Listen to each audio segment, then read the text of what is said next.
Les musiciens de Brême. Il était une fois un âne qui se faisait si vieux qu'il n'arrivait plus à porter les sacs de farine. Un jour, voyant le meunier aiguiser son couteau, il se dit que s'il restait un jour de plus, son maître allait le tuer.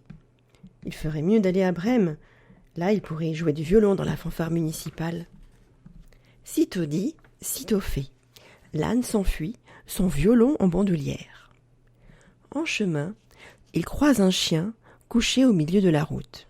« Que fais-tu là ?»« Hélas, je suis si vieux que je n'arrive même plus à courir après les lapins.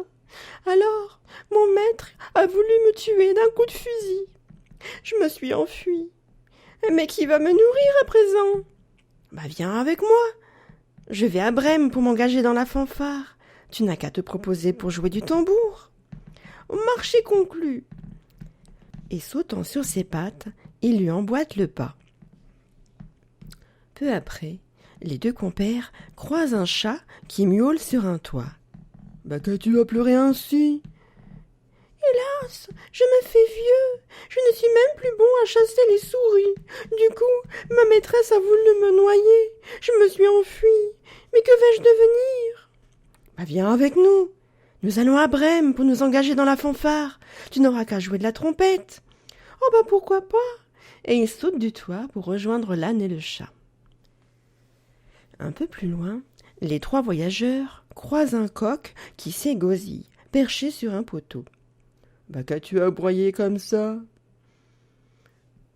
Hélas, je chante mes adieux à la vie. Demain, c'est dimanche, et la fermière a décidé de me faire rôtir pour son repas de midi. »« Viens avec nous. Nous allons à Brême nous engager dans la fanfare. Avec la voix que tu as, tu trouveras sûrement une place de chanteur. »« Oh, bonne idée !» Et sans attendre, il saute de son perchoir pour rejoindre la troupe.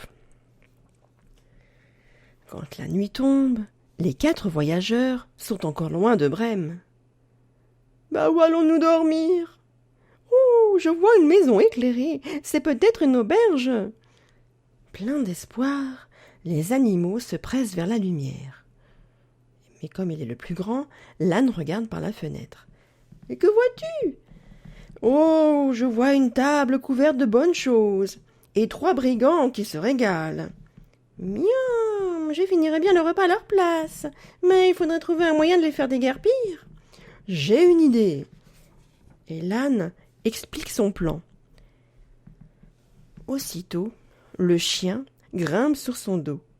Le chat saute sur la tête du chien et d'un coup d'aile, le coq se perche sur l'échine du chat. Puis, les quatre compères se dressent devant la fenêtre en criant tous ensemble.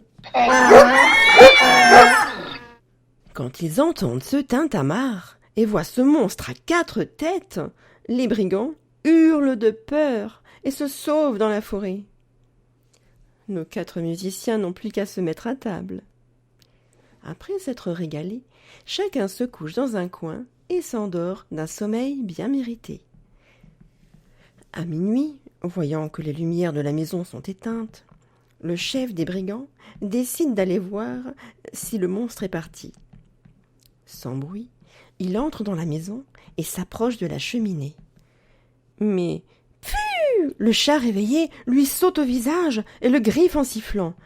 Affolé, l'homme se précipite vers la porte, mais il bute sur le chien qui lui mord la jambe. Crrrc ! Hurlant de douleur, le brigand se jette dehors. Aouh ! Où l'âne, affolé, lui décoche un bon coup de sabot, pendant que le coq se met à crier à tue-tête.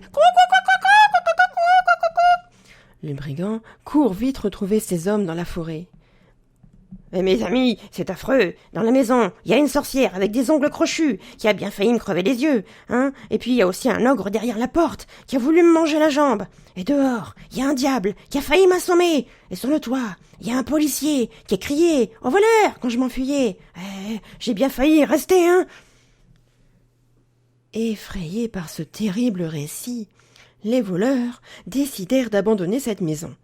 Et quant aux quatre animaux musiciens, ils s'y trouvèrent si bien qu'ils s'y installèrent. Et si ça se trouve, ils y sont encore.